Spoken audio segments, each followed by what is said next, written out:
Horror Hour with the Hannahs, where we talk about all your favorite scary movies. And this week, musical movies, because we are discussing Rocky Horror. The Rocky Horror Picture Show. So exciting. The film came out in 1975. It was based on the 1973 musical stage production that's just called The Rocky Horror Show. And The Rocky Horror Show has music, book, and lyrics by Richard O'Brien, who is actually in the movie as Riff Raff. So like I said, the movie came out in 1975. It was directed by Jim Sharman, and the screenplay was done by Sharman and Richard O'Brien. The film stars Tim Curry, Susan Sarandon, and Meatloaf as the three most notable names.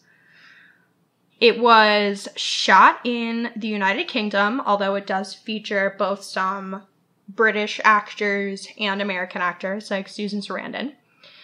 And one of the fun facts I thought was really fun that I wanted to share was that it was filmed at an old country estate named Oakley Court, which was best known for its earlier use by Hammer Film Productions.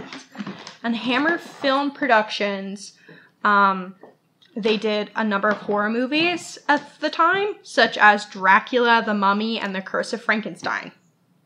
So it was really fun and it works really well with the theming and the purpose of this movie by taking the movie and filming it at like a classic horror set. And they used a lot of props and set pieces from previous horror movies. Yeah, and obviously we know this movie has a lot of reverence, and also it's parodying a lot of the horror movies from the 30s to the 60s. So that would be all of your Universal horror monster flicks. Mm-hmm. The tank and the dummy used for Rocky's birth in the movie was originally used in The Revenge of Frankenstein. And later in the movie where Rocky carries Frankenfurter up a tower, that is from the old production logo of RKO Pictures, which is also famous for monster movies of the 1940s and 50s. There you go. Some other fun facts just behind this movie is that it's actually still in limited release in 2023, which is 48 years after it came out, making it the longest running theatrical release in film history. And we all know why. It's because it has a huge cult following and has since it really got popular. It was not a hit. No. It was a West End musical, moved all over the place, came to LA. Musical came to Broadway, ran for like 45 shows, and got nominated for a Tony, but then that's all it ran for. Mm-hmm. Movie comes out, it is immediately like taken. It was supposed to get a wider release and did not get a screening, and then it came back as like they did some secret screenings and stuff where you didn't know what you were going to see. They did them for midnight releases, and that's when it started to take off. Was the midnight releases, and I've heard people say that it was actually big in like keeping a lot of small theaters alive, even till like this day, is because people will show up for the Rocky Horror Picture Show at a midnight screening or whatever you can show up. People show up, and it's a good way to like keep theaters moving. And what also helped this show and keeps it alive is that there are many live amateur shadow casts that act out the film. So if you're not familiar with Rocky Horror, part of why this is such a fun event cult classic is because when you go see it, a majority of the time, what you're seeing is a shadow cast acting out the film in front of the film. And that's the only way to see it. It really encourages audience participation. Like they encourage you to appropriately heckle the actors and actresses. They'll give the audience props. I know like the first time I saw it, like they gave us a bag of like a water gun, a newspaper, like a ton of shit. One of those like party blower thingies. Mm-hmm. What's that called? Noisemaker. Yeah. Wow, should have gotten that one. But yeah, so it really draws on that audience participation. So it's no wonder that it continues to be a movie that's played in theaters. It's a whole spectacle. Yeah. And I'll just put it bluntly, this movie fucking rocks. This movie also fucks, which is what I thought you were saying for a second. It is phenomenal. I'm just going to go ahead and say, like, this is one of my favorite movies of all time. Yes. I love this film. And I've already watched it 2.5 times this Halloween season. And we have plans to watch it again. I have a plan to watch it again. And not just watch it, but perform in our very own at-home shadowcast that we do with a bunch of friends every year. Soon to be released to the wide public, maybe. We're hoping some next years. year that we can really get everyone together to do a public show. And really rehearse. Yeah, we're Because not good at rehearsing. the first year we did it, it was more of let's just do this For and funsies. not tell any. Like some of the people hadn't even seen the movie, and we just said just do what they do on To screen. give more background info, I think Matt and I were like listening to the songs in the car, and I was like, you know who would be perfect for this part and this part? And it just kind of devolved into this thing where we basically insisted that all of our friends, after going like pumpkin picking, we were all like And drinking all day. And Yeah. we basically assigned everyone a part, said, watch the screen and do what they're doing, you'll figure it out. And we've done it for, this will be our 4th year. Yeah, and it Everyone knows their part a bit better. We now have incorporated costumes.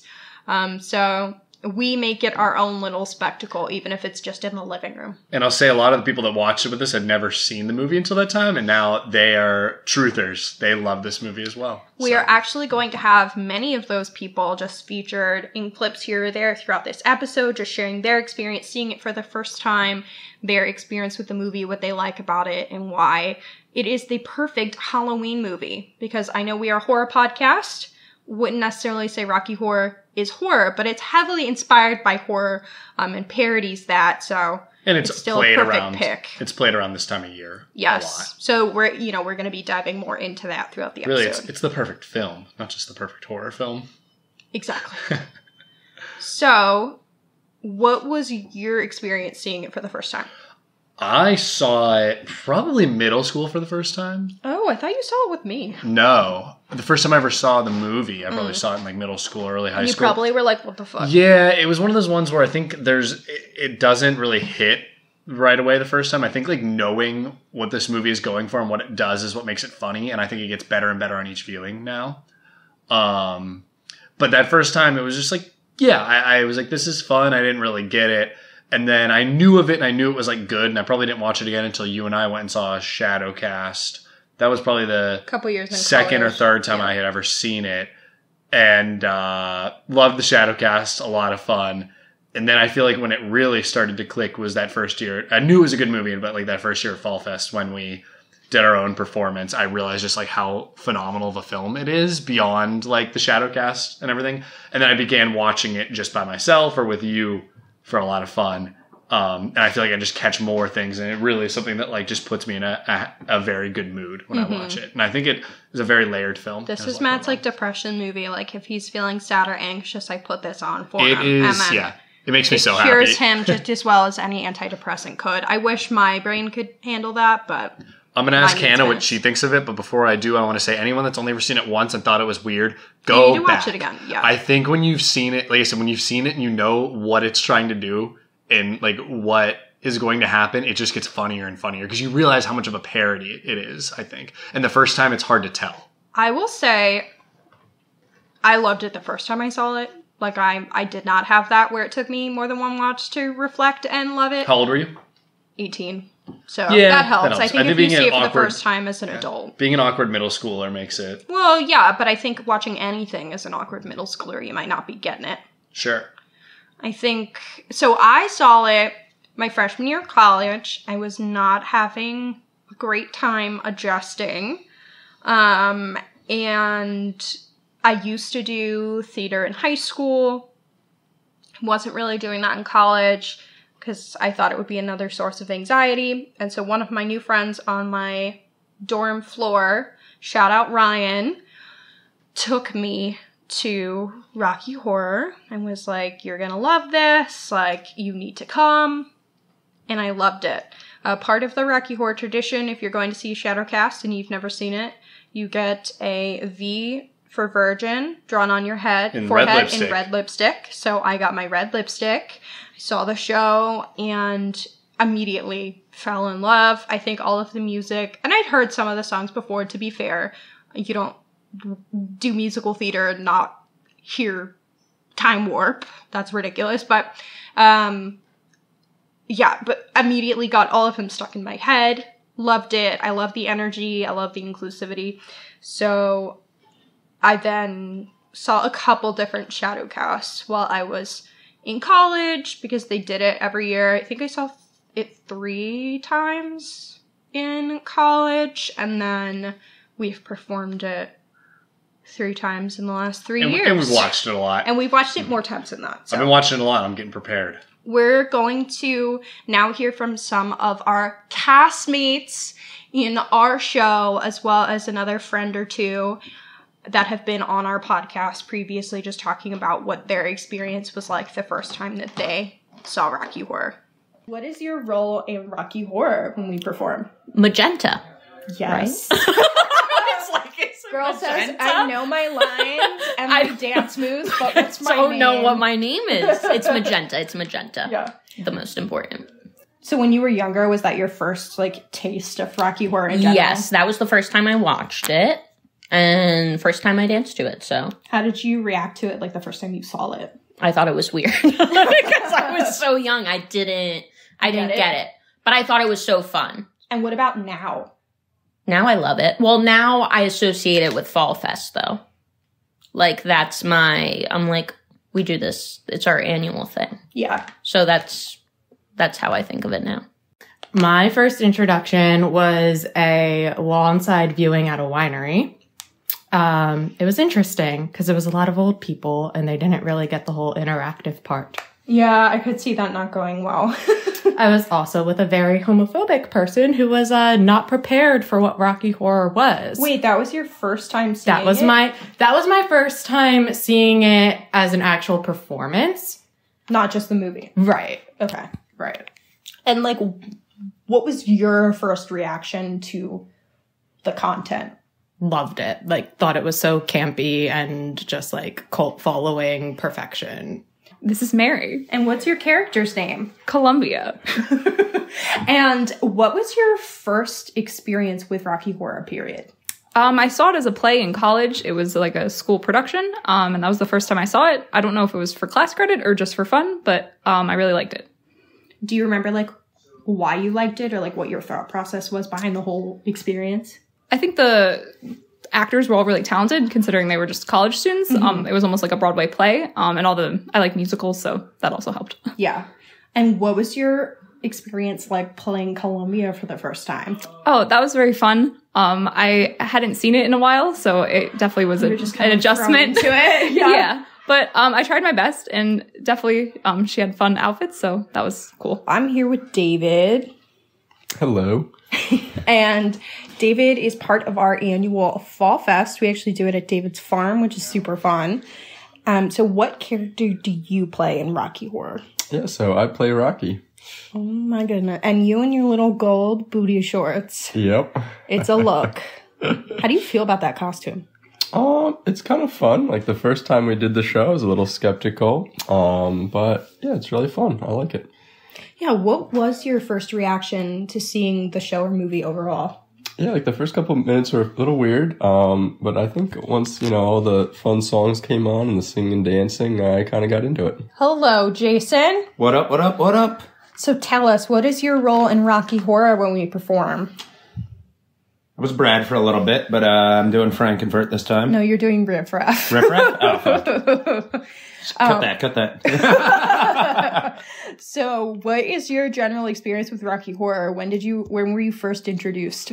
3 or 4 years ago when we did it ourselves, yeah. So your first introduction was performing yourself? Performing Brad, yeah. I love that. I'd like to think I am Brad in real life, so yeah, it worked out well, yeah. I was performing myself, yeah. What was, like, how did you feel? Or, like, what was your first reaction to the content itself? Oh, it's just wacky, yeah. But in, like good wacky or bad wacky? Oh, good wacky, yeah. Okay. Hey, my name's Justin. And your character's name? Eddie. Woo! That's my favorite scene, actually, is the Hopatootie scene that you do. It was fun for me, too, because I didn't see the movie before. They just sent me right in, so I started wrestling Mary right away. Brought out my motorcycle, the little toy thing. And it was so good. You had the right vibe right off the bat. yeah, I have my whole motorcycle outfit, too. I'm excited for round 2 now that you've actually seen it and, like, know what to expect. Yeah, it's going to be fun. Yeah. So what was your overall reaction to the show since you'd never seen it? I definitely liked how we all kind of acted out the parts as we saw it, but my favorite part was definitely Jason Seaman falling asleep during the narrator parts. Every time it panned him, he just was asleep with a pipe in his mouth. At least he got the first few lines out. You know? Yeah, good for him. He's really on brand with that role. Yeah.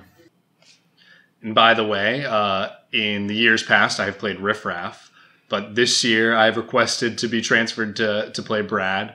I think it's a role I was born to play in some ways, for all his faults included. And I'll get to be besides my partner here, my wife, Hannah. Oh my gosh, this is the first episode we've recorded as husband and wife? Yeah, but they're going to be all confused about that because we got married it'll be weeks ago when this comes out.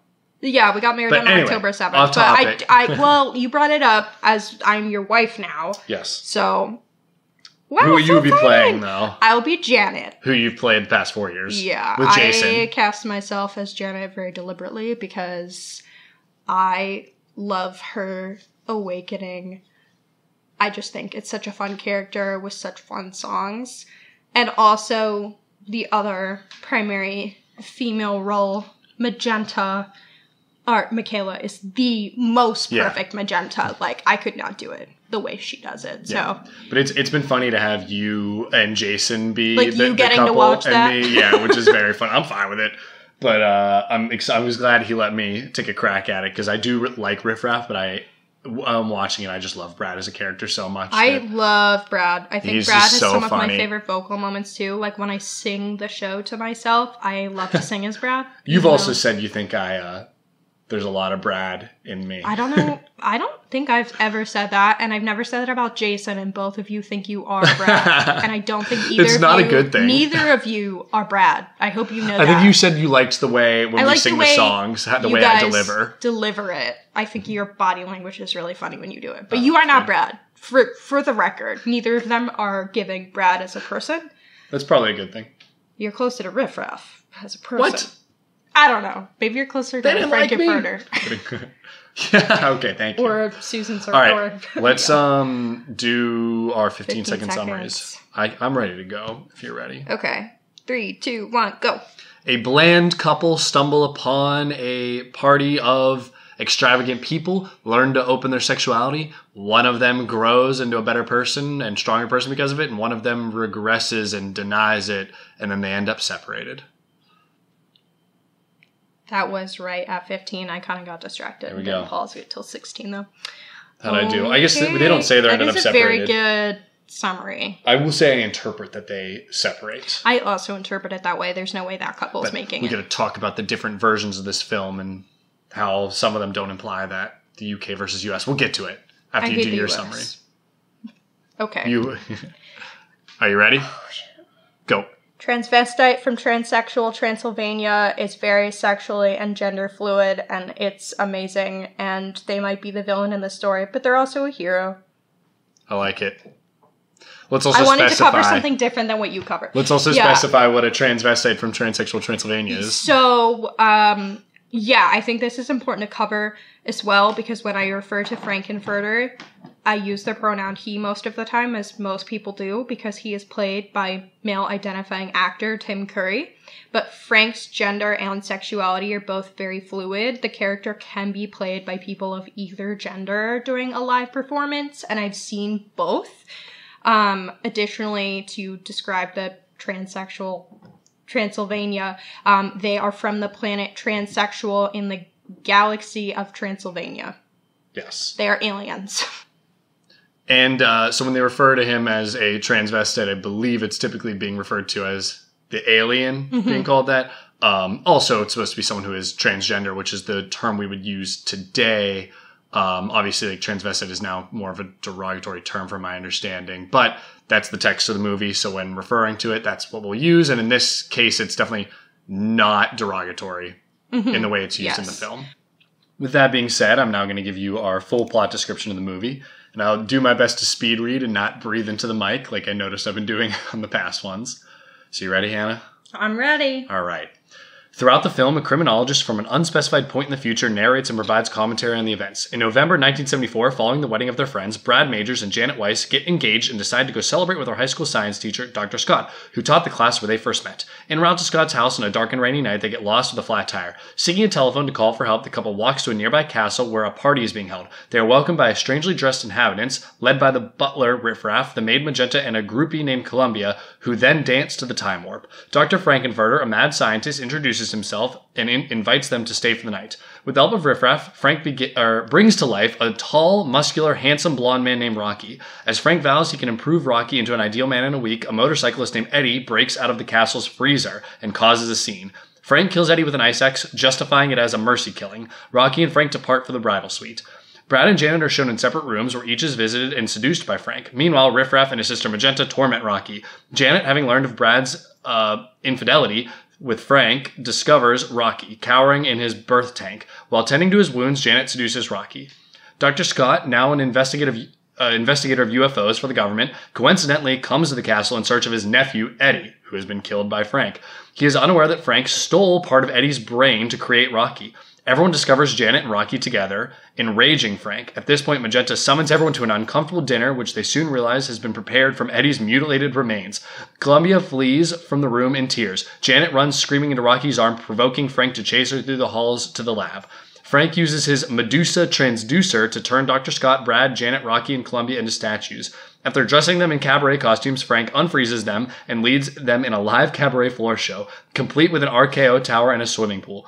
Riffraff and Magenta reveal themselves as aliens, declare mutiny, announce their mission is being aborted due to Frank's extravagance, and prepare to return to their home planet. Riffraff kills Columbia, Frank, and Rocky. The castle lifts off into space, leaving Brad, Janet, and Dr. Scott crawling in the smog and dirt as the criminologist concludes that the human race is equivalent to insects crawling on the planet's surface, lost in time and lost in space and meaning. That's it. Beautiful. That was hard. I can't breathe now. Okay. Yeah. This is why I can't run. All right. Be the same. So where are we at now? We didn't hide or scream. Yeah, we didn't have to scream. I did scream in delight every time I watched this movie. I laughed. I sang a lot. Oh, I sang a lot. And when we do our Shadowcast, we can't sing. We have to lip sync, and it's really hard. I sing. I don't know what you're talking about. Just really quietly. Well, I can't sing like Susan Sarandon. So I can. Oh, can like Yeah. Susan? Yes, just like her. So I do. With the songs I know I can sing, I sing because I think it's fun, but then some of them I lip sync because I'm like, I'm just not doing that voice. I can't do it. Speaking of, do you have a favorite song? Oh, we're going right into that? Why not? I have been debating this constantly. Oh, yeah, I have like 9 answers. And Depends on the I'm day. going to go with the weirdest answer, which I think I know you what know. it is. Yep, which okay. is Eddie's Teddy. When Or is it just called said Eddie? He didn't like his daddy, you knew he was a no good kid. Yeah, that one. And I think the reason I love it so much is because it's an ensemble song. And where there's not that everyone many gets of a part. those. And I want to count, because if you go on Spotify, this doesn't get counted as part of this song, but I'm going to. The Planet Schmanet Janet, which is right You after. better watch out. Yeah, Janet Weiss, that whole song. That one. I'm going to include that as part of it and call that my I don't know if favorite. that is the same. I don't No, know it's if I not, like but you it. can't listen to Planet Janet Schmanet on Spotify, so we're counting it, and it's right after. I do love that scene. I think that Yeah, scene is that whole so scene funny. from dinner to them getting Medusa transducered So funny. into stone, I love. There are plenty of songs that I think could be my number one, but I'm giving it to Eddie's Teddy. It's such a bold take. I would say, just in terms of like what I want to jam to on any given day while I'm like screaming in the car, I love Hot Patootie. Meatloaf is killing it. I think that song is so fun. In terms of like a theatrical performance, I have the most fun with Damn It, Janet. I think love that song it's too. so funny. I think acting it out's really fun. I think the words, Damn It, Janet, like that's so funny. There is not. I also think that's funny because I showed it to somebody who hasn't seen the musical, and they were like, "This just sounds like some corny, like musical song." And I was like, "Yeah, but it's like a parody, and when you see the whole thing, it makes more sense that it's like supposed to be that, but like dumber." Mm-hmm. You know? And I also love Touch touch me. You're just gonna name all the songs. Well, this is 3 of 3 I was gonna name. I also love that song. I think the first time I heard it, I didn't know the context of Rocky Horror, so I just thought it was like, that's funny. She's talking about wanting to bang. Good for her. But I think in the context of the movie, it's even funnier, and it's also super important with the themes of the movie and the expression of sexuality and like how that's okay. Mm-hmm. Especially for Janet, who has been, you know, a little repressed and told like she can't be sexual, and her learning to be able to be that. I think it's a great musical moment, and it's a really fun song, and Susan Sarandon, love. Agreed. Can I also, fun fact about Meatloaf in this, since you brought him up? Yeah. Someone had asked me, like, how did this musical get Meatloaf? And I was like, that's a great question, so I looked it up. He got a casting call when it was in Los Angeles, the musical, not the movie, and played Eddie and Dr. Scott in the LA musical. And then they cast him in this movie. And while, before the movie was released, was like, he wasn't big. I don't think he was Meatloaf yet when he was in the musical, was when making the movie, was making his music. And basically around the same time that the movie comes out, his like big songs all came out. So it was a huge deal. And that was like a big thing. Yeah. And then Tim Curry, we know, was also the original West End Frankenfurter. And then this was his very first movie. I didn't know that. Yeah, at least from me looking, his filmography on Wikipedia says this is his first. I love that. You go Tim Curry. He's so amazing in this. He's amazing in everything. Nigel Thornberry. Him. Oh my god. Everyone's going to freak out if they didn't already know that Tim Curry is Nigel Thornberry. Yeah. If you didn't know. And it tracks. Yeah. About Meatloaf as well, I never knew that. I had just assumed that he was like popular before this, but then I also had that moment of like, interesting that he's not in a bigger role if he was so popular. So not yet. It tracks. Yeah. We're also now going to clip in a couple of our castmates and friends just sharing what their favorite song from the show is. Yeah, I think my favorite moment is when Rocky comes alive and they're kind of like unwrapping him and he gets revealed to the world. That scene's a lot of fun. It's a lot of fun because you're the center. You're the star of the scene. It's your intro moment. I enjoy that. Yeah. Probably the most memorable is just like the time warp dance. I feel like that's what most people kind of recognize and know. That's what most people latch on to. And like there is like an actual choreographed dance number, a full ensemble moment that the rest of the show doesn't necessarily have in every scene. I feel like most of the songs are like one person focused, and that is like a full cast, full group dance number. Yeah. Time warp song. A classic. And sets the whole mood for the entire movie. Just the very nice transition into the really fun stuff. Yeah. Time warp for sure. Any reason why? I hate that basic answer. I danced to it when I was younger. Oh, so it has like the nostalgia, like the sentimental value. Yes, sentimental value for sure. Okay, Hannah. So we got to do our normal thing. What do you love about this movie? Everything. I love how color is used in this, and I think it's impactful as well when you think about the theming of the movie. The color kind of goes along with that very well.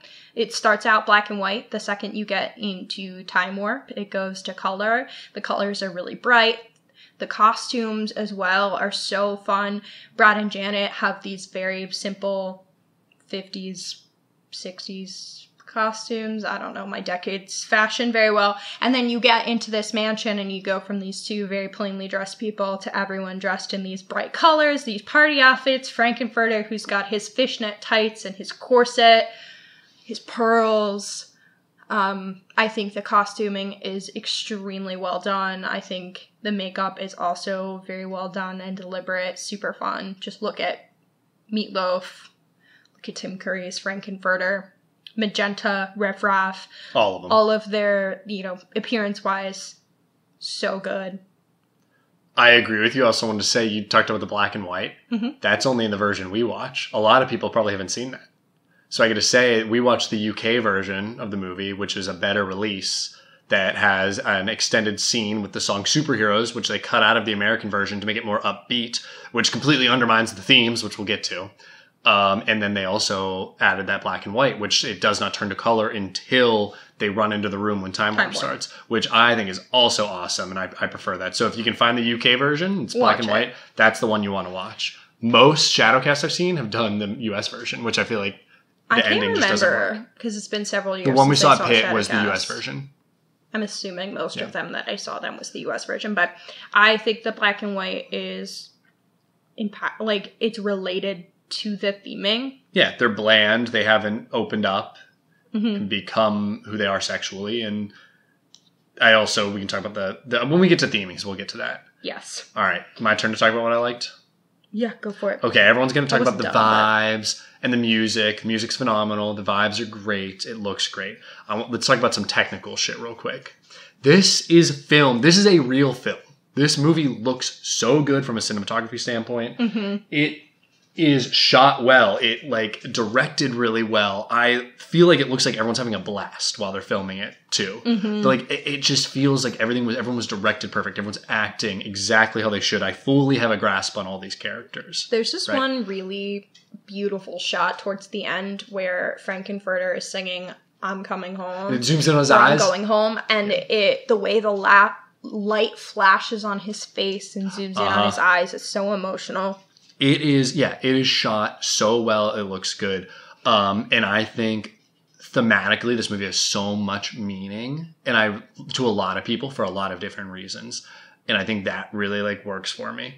And obviously, like I said, music's great. All the performances and singing are great. Everything you said is great. I don't think there's a single thing I can complain about this movie. Oh, and it's hysterical. It is funny, and it is funnier every time. I laugh out loud at the same jokes. I laugh out loud before I hear the jokes because I know what's coming. It is great. I think everyone should watch this movie.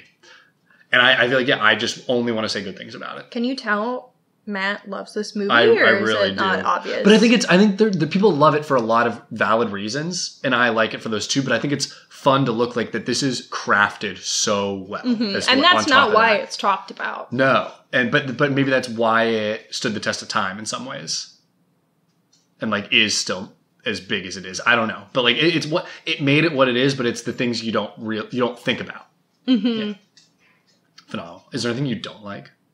No. Yeah, I refuse to say anything I don't like. I am trying to you kind of shit out near the end of the movie. Well, I get tired, and I do think the songs go from very upbeat and fun to emotional, which works for the theming. But yeah, the last two songs in the movie aren't as fun because I'm not dancing.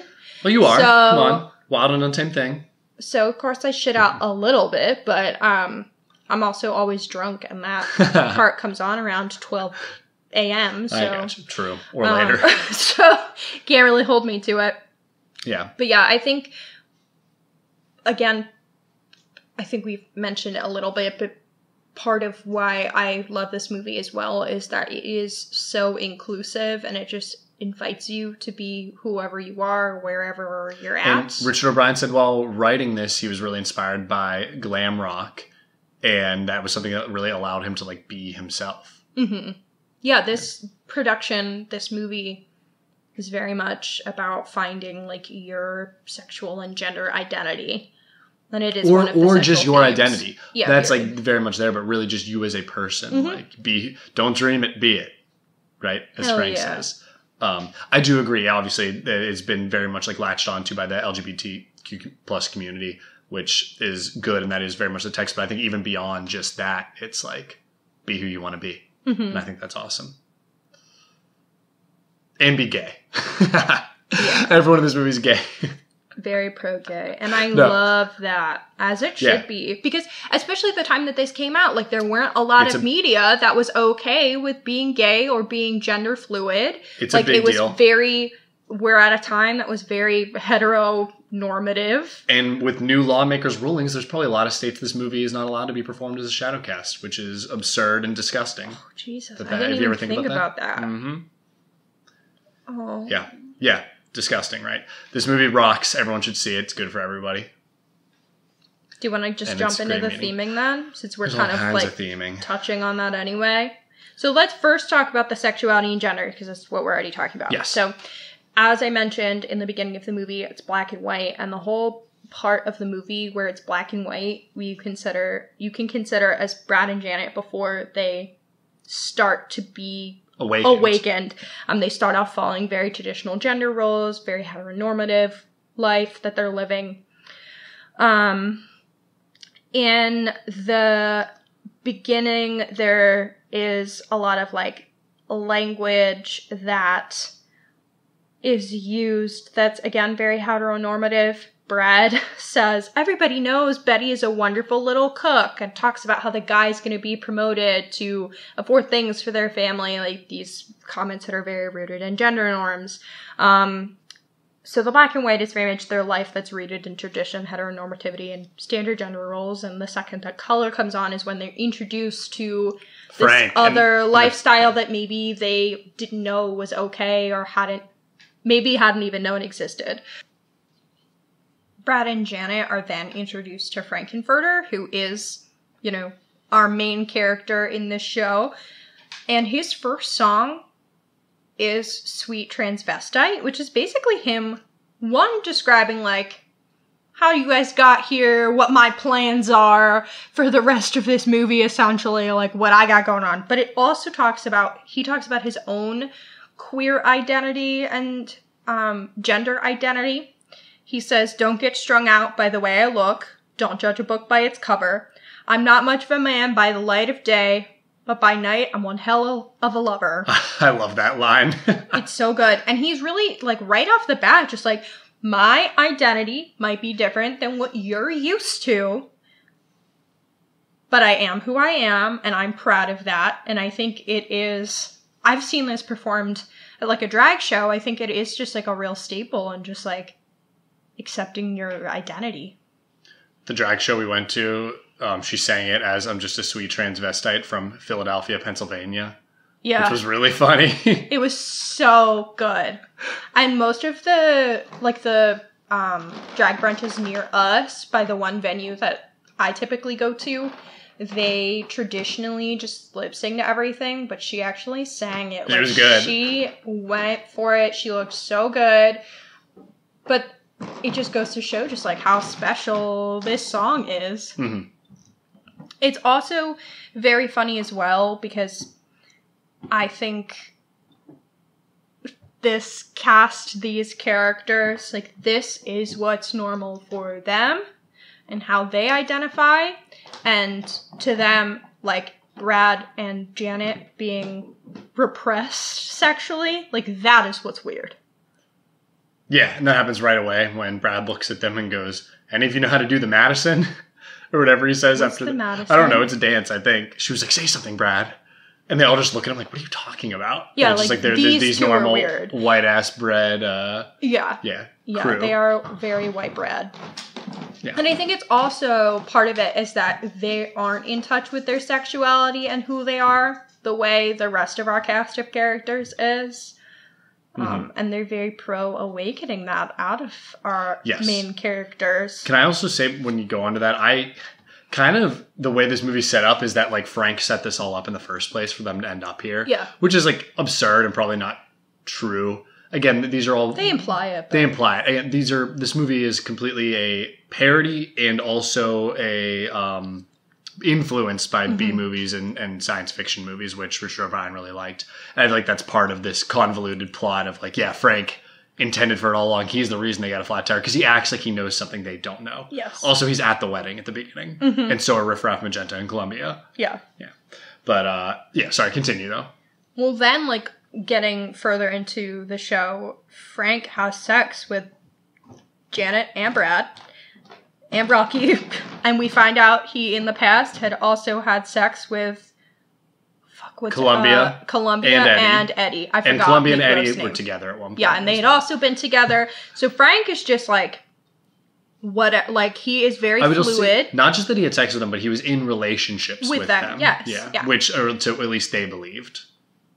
Yeah. And that by him having sex with Brad and Janet, who are both virgins, that awakens something in them as well. Do we know if Brad's a virgin? We know Janet is. I always think that they play it as Brad might not be because it's okay for the man not to be. But I kind of assumed Brad is a virgin. It's either that Brad's a virgin, so having sex kind of is like, oh my god, and awakens him, or it's the fact that he had sex with a man. Or not necessarily a man, but not a woman. Yeah, that's not how a woman. I take it as that she's a virgin and that he... And he's kind of stressed that he's more fluid than he thought. Yes, he's not straight. Yeah. Is what happens, yeah.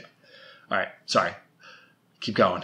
So there's very much like that awakening, especially for Janet specifically. Brad seems stressed by his whole adventure. Can I talk about Brad then? Or? Yes, go ahead.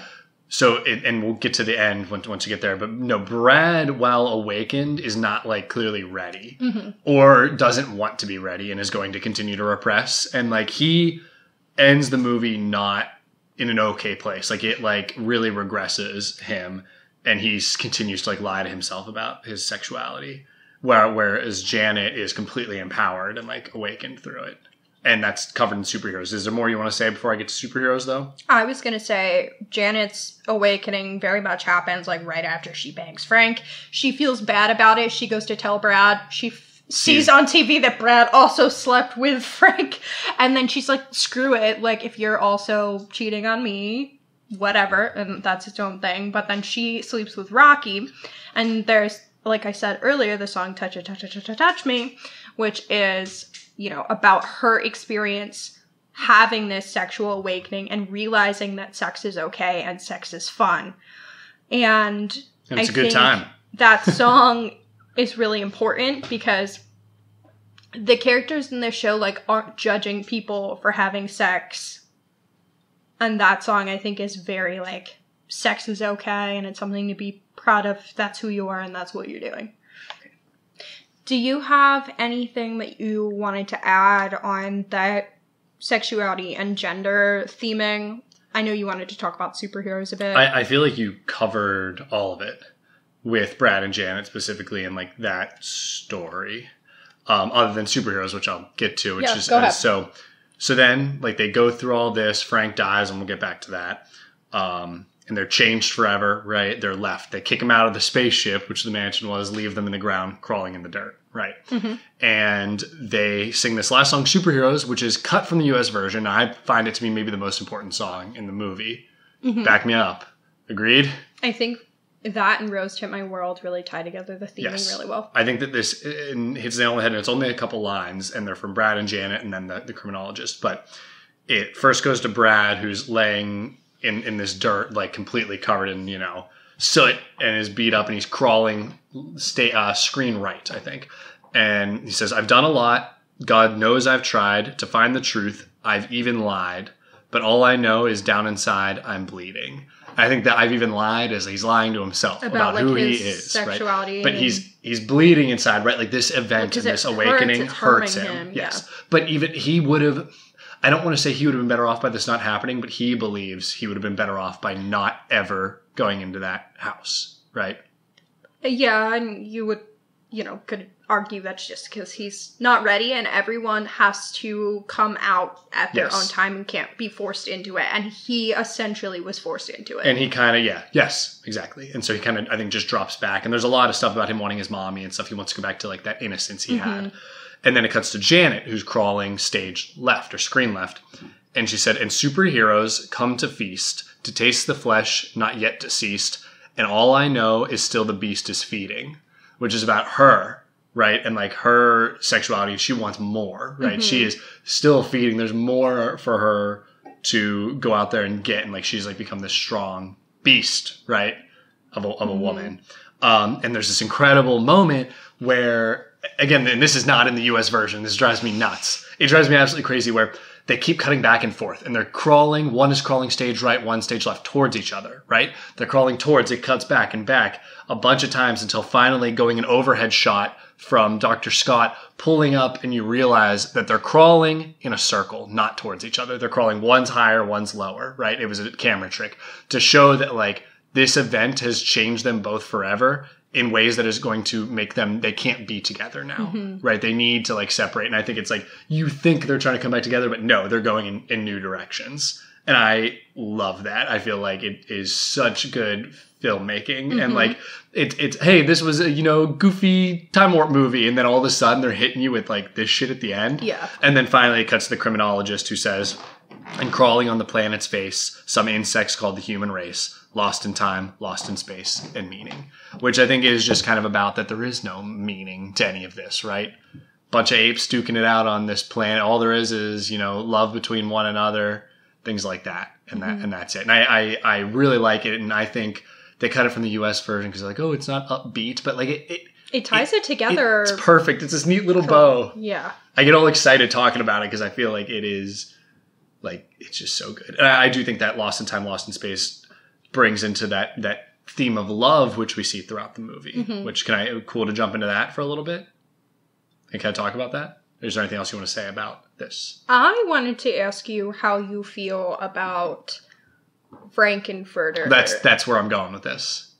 Yes. So we're perfect. We're on the same page. Yeah, because I was going to say, like, Frank-N-Furter being the quote-unquote villain of the show, but also the one who is sexually liberated and bringing this out of people. So this is something I've actually been conflicted with and thinking about is that the bad guy of the film, right, he is the bad guy in many ways, is also the one pushing the theme that we think is, like, important and critical, and how do I come to terms with that? And I kind of realized, like, his crime in this is not his open sexuality. No, and definitely not. It's his use and abuse of like those who love him, right? Including the servants, the people he's had relationships with.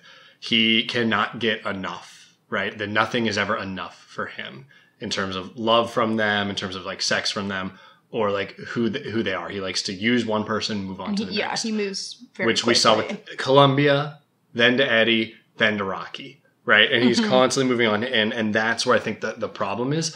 And then on top of that, he tries to use sexuality or his like love to rose tint his world, as they say in the song, and save me from her trouble and pain, again from the song, which is more about like using that as a way to just ignore all the other problems in life, which is also not healthy. Like you have to deal with these things and you can't just use like sex and relationships to fix your problems and your feelings. And that's, I think that's like his crimes. And that's why he has to die at the end is because, he killed Eddie to make Rocky. And and then when people don't do what he wants, he ignores that problem, right? Medusa transduces all of them and turns them into statues and forces them to do what he wants.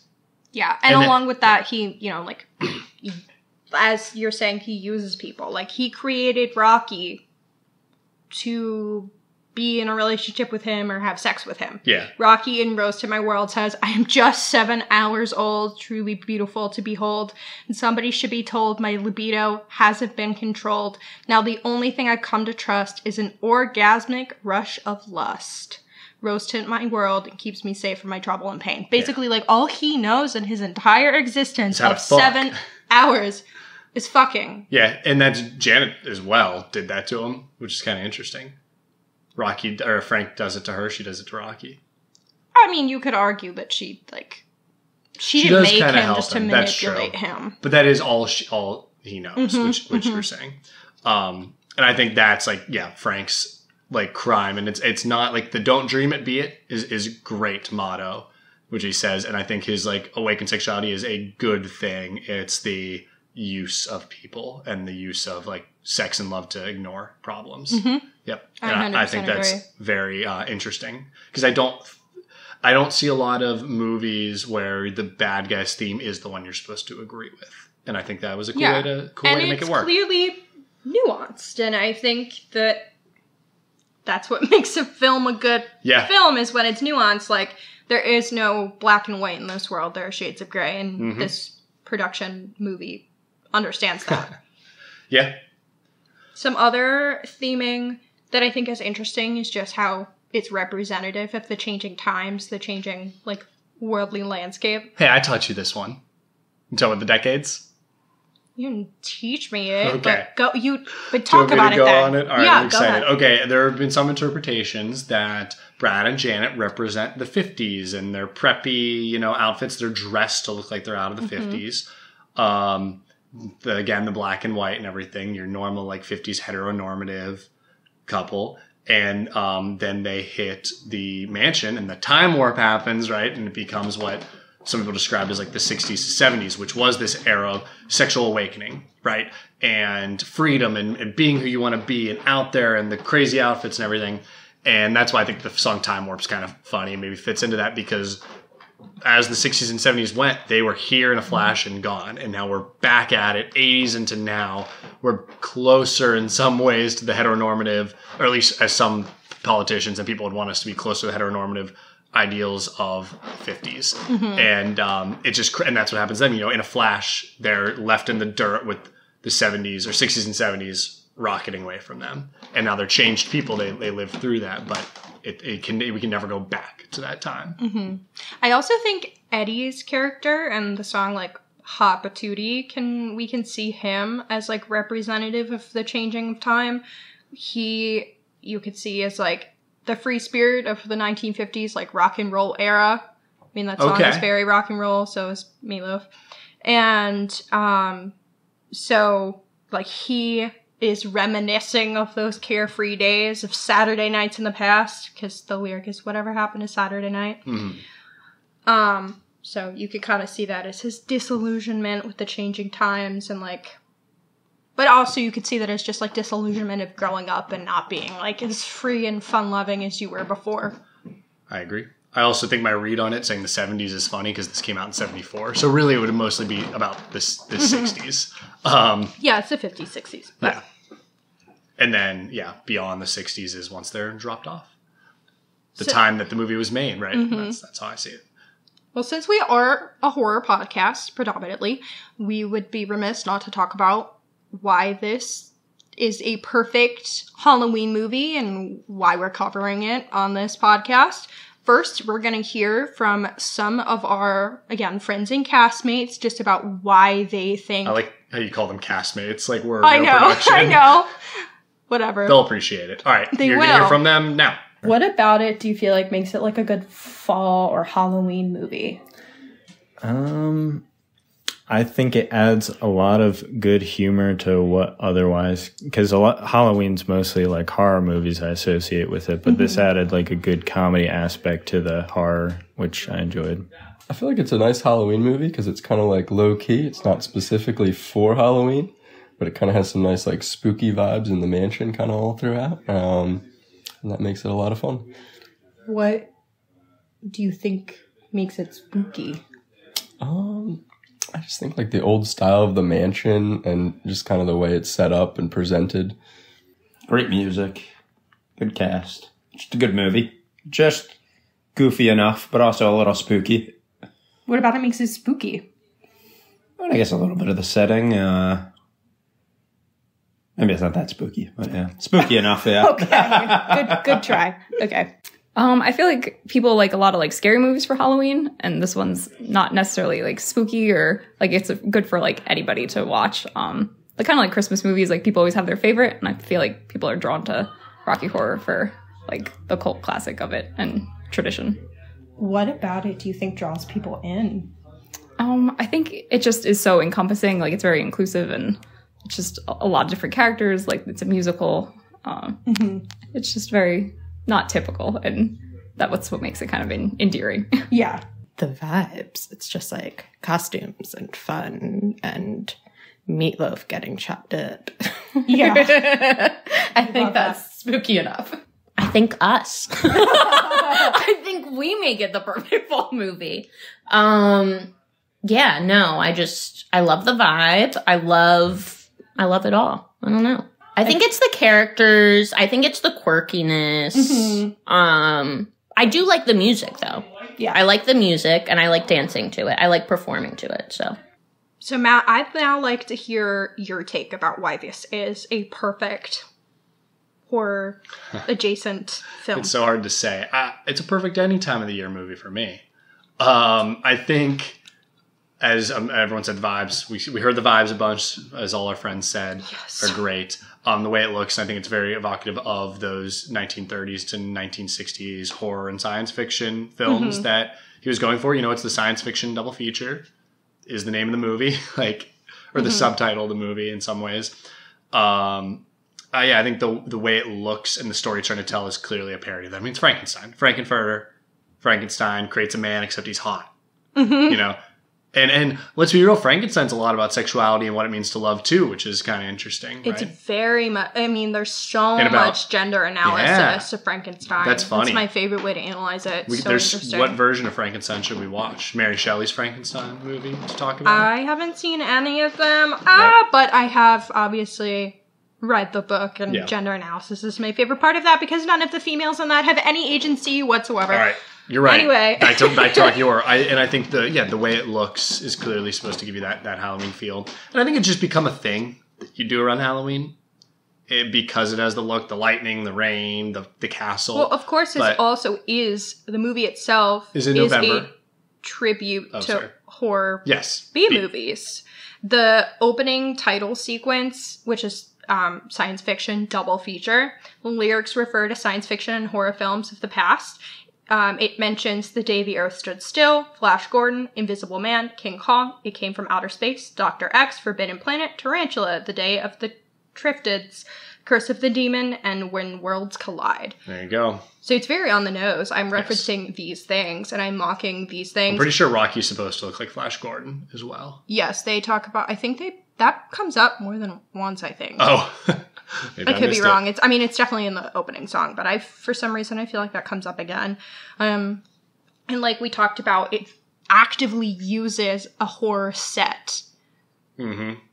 It's making this, like you said previously, it's making that, connection between Frankenstein, with him creating a creature, except this time, I would say in like Mary Shelley's Frankenstein, the creature, yes, has less agency than like a normal person, but it's really the female characters in that who have less agency. It's the women are objects in that, and in this, Rocky takes that role. Yep. Gender reversal on that. Mm-hmm.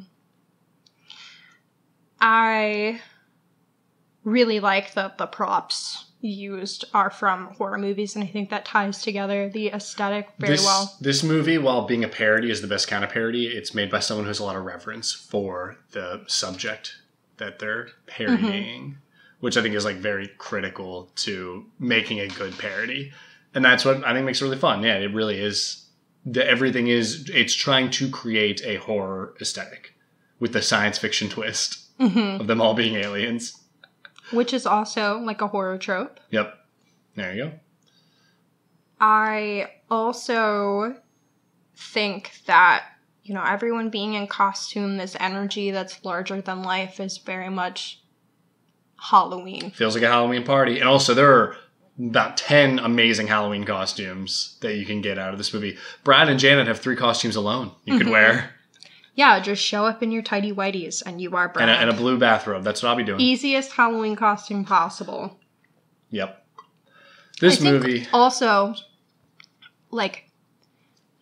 there's me using my fillers. Every time I say I lose my train of thought because I'm upset that I said but it's just so habitual.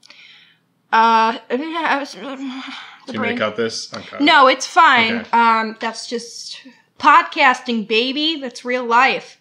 Don't dream it, be it. What I was going to say was that Halloween is also, compared to really any other holiday, is one that is about either being a different form of yourself or being something you're not.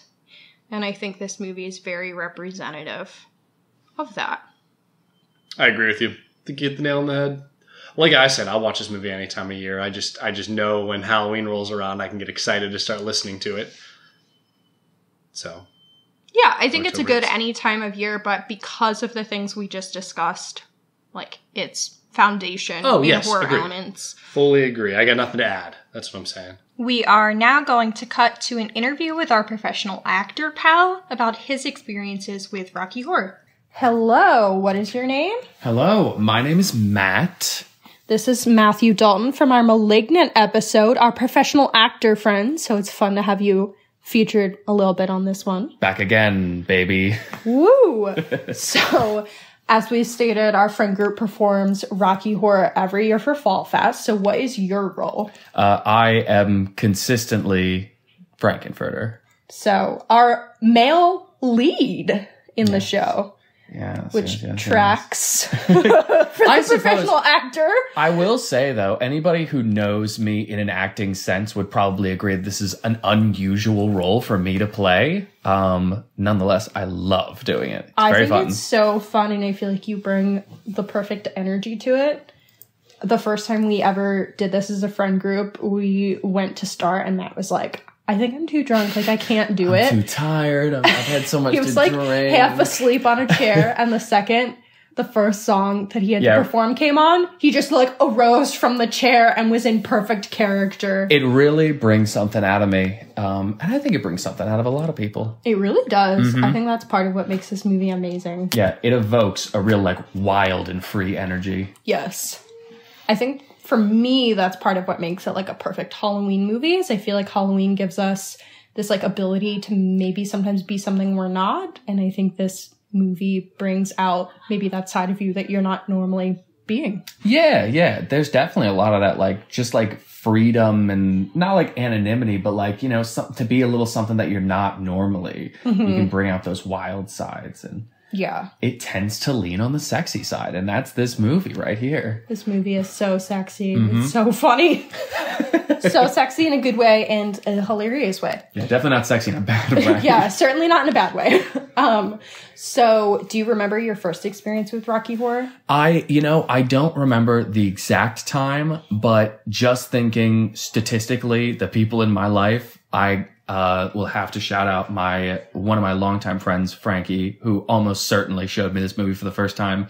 Frankie, I'm so sorry. I don't remember when, but I know I have to give a little bit of credit to you. So having known Frankie for several years as well, that tracks 100%. And we love him for that. It's all there. As well as for many other reasons. Of course.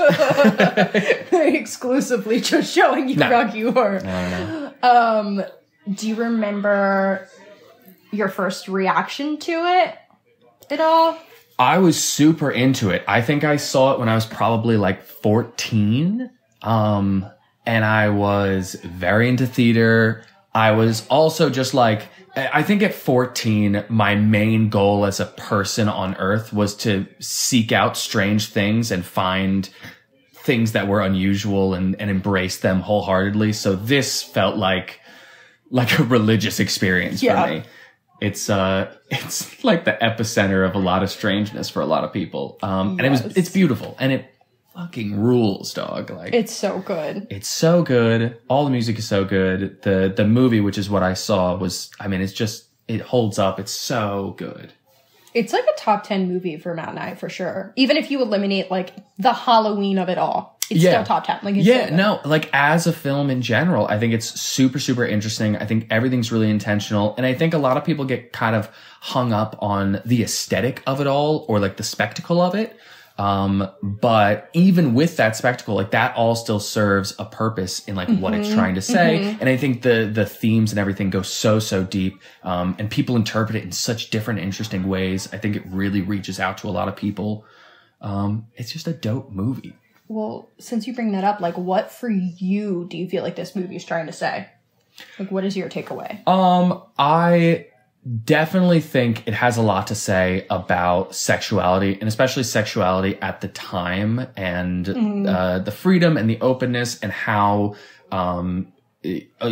older generations had seen that before and then how it was sort of thrust upon them, maybe a little bit more forceful than they would have wanted, but necessarily forceful, and how it changes them over time is understanding themselves a little bit more. And I think for some people it's, a little harder to deal with, and some people it's very, very freeing. And you see that in kind of Brad and Janet. But yeah, I feel like that's like one of the main things, but I've heard a lot of different interpretations. I feel like Matt was just telling me a really interesting one about how it's, a time period thing and how Brad and Janet are like in the 50s in the beginning of the movie. And then when they get to the mansion, they're in the 60s. And then by the end of the movie, you're in the 70s and sort of how that, how those like political climates change things for these people and their experiences.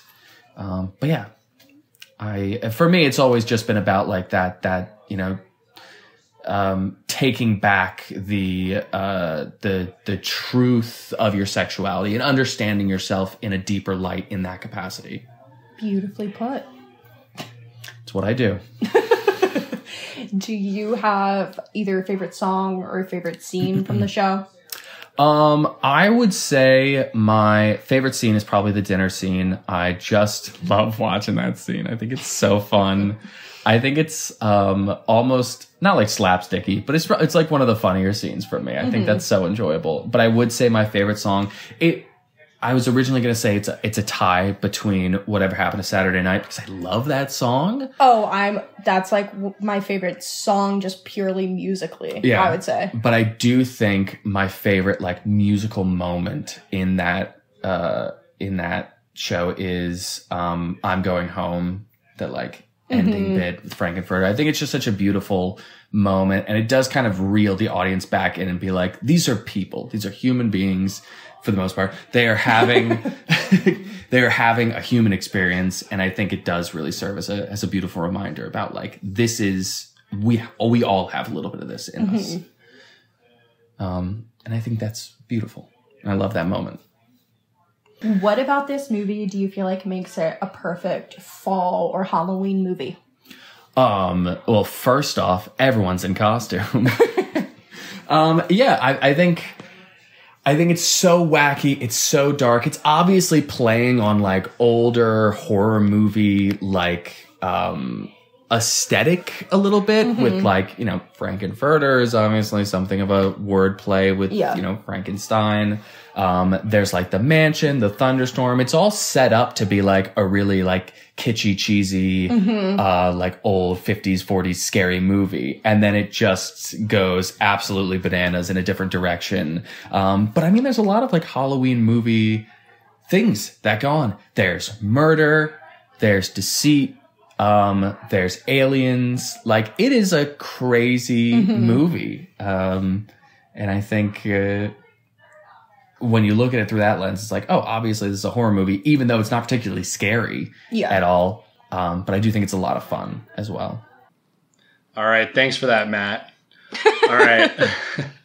And me. I was part of that conversation. Oh, true. And Hannah. I'm a brilliant interviewer. Thank you both. You can really see like my counseling program really taking effect when I interview and I pay attention to who I'm interviewing. Let's... Okay, all right. Sorry. It's true. I mean, I thought about it. I know. I just... That's why at the end I like stopped asking, like I stopped reflecting or asking good questions because I then was distracted by thinking about how I was doing a good job. Maybe we got to interview more people. Okay, now we're going to run a clip that was submitted by our friend Sarah from the Paranormal in Pennsylvania podcast. My name is Sarah. I'm one of the co-hosts of Paranormal in Pennsylvania, and I'm here to give my opinion on the Rocky Horror Picture Show. Thank you to Horror Hour with the Hannahs for asking me. The first question is, what was my experience with Rocky Horror and what did you think? When I was younger, my brother used to go to a midnight showing of the Rocky Horror Picture Show at a local theater, and I was insanely jealous, but I'm about 4 years younger than him, so I wasn't quite old enough to be going yet. I absolutely fell in love with the music before I even got to see the show, and I think that has been the basis of my love for the show all this time. The next question is, has your opinion changed over time? Definitely. Since I got to see both the stage show and the movie, I fell in love with it even more. I think it's just camp, it's horror, it's good music, it's incredible, and it's one of my favorite musicals. What is my favorite song or scene? I think a lot of people are going to say Sweet Transvestite because it's the best known part of Rocky Horror, but I actually really like Damn It, Janet, because it opens up the show and I think it sets the tone for how campy everything is, and I really like the deadpan people in the background just saying Damn It, Janet repeatedly. Next question is, why is Rocky Horror the perfect Halloween movie? Again, I just think that this has absolutely everything. It has camp, horror, music. It keeps people engaged. It's interactive if you go see the show. And I also think that it represents diversity that's very important. The cast is always diverse. Obviously, we have someone who's transgender in the movie and in the show. So I just think that it's great and it's representative of diversity that is real life and how horror can be campy as well. Thanks for having me on Horror Hour with the Hannahs. Like I said, my name's Sarah. I'm part of Paranormal in Pennsylvania. We discuss history and hauntings every Thursday. So check us out where you can find podcasts, Spotify, Apple Podcast, etc. And follow us on Instagram at Paranormal in Pennsylvania for spooky adventures. So let's get to ratings, Hannah. This is an impossible task for me. Oh, well, do you want me to do mine first then? You're going to give it a 10. No, that's not what I'm going to do. What are you giving it? Okay, so I cannot actually rate this movie. Fuck you, I just said that. Like, I literally can't. Yeah, well, you didn't go for it, so I'm going to. I don't think I can rate this on any scale because I would not give it anything less than 10. So I will give it the only objective number that's reasonable to give the Rocky Horror Picture Show, 69 out of 10. 69 out of 10. I think that is the perfect rating for this. I'm not even going to try and one-up that. You agree? Yeah, I have a really hard time, like, with ratings, period. Obviously, that's why none of mine make any fucking sense. And maybe one day I'll come up with a scale and a rationale and redo those, but that day is not today. I think Rocky is particularly challenging because there's so much about it that I love. And do I think it's the perfect movie? No, but it's perfect for me. There's nothing I would change. There's nothing, other than make it all the UK version with the cool black and white and keep superheroes in the movie. Okay. So 69 out of 10. I'm sad we're ending because I feel like there's so much more I could say and I just don't know what else to say right now. There's always a part 2, a reflection episode. Well, there's always next Halloween. I'm promising it now. I want to do Rocky Horror Picture Show annually on this podcast. So if we make it a year... we do with our Shadowcast, so it's perfect. If we make it a year, we will be doing this again around this time next year with even more to say. Whoop. So thank you for joining us.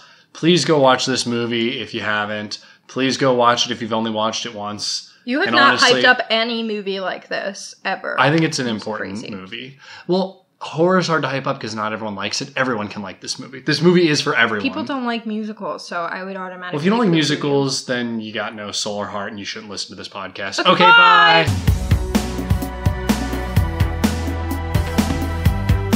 Special thank you to our guests that were featured on this episode, including Matthew Dalton, our professional actor pal, Sarah from Paranormal in Pennsylvania, and our friends Jackie, Jason, Justin, David, and Mary.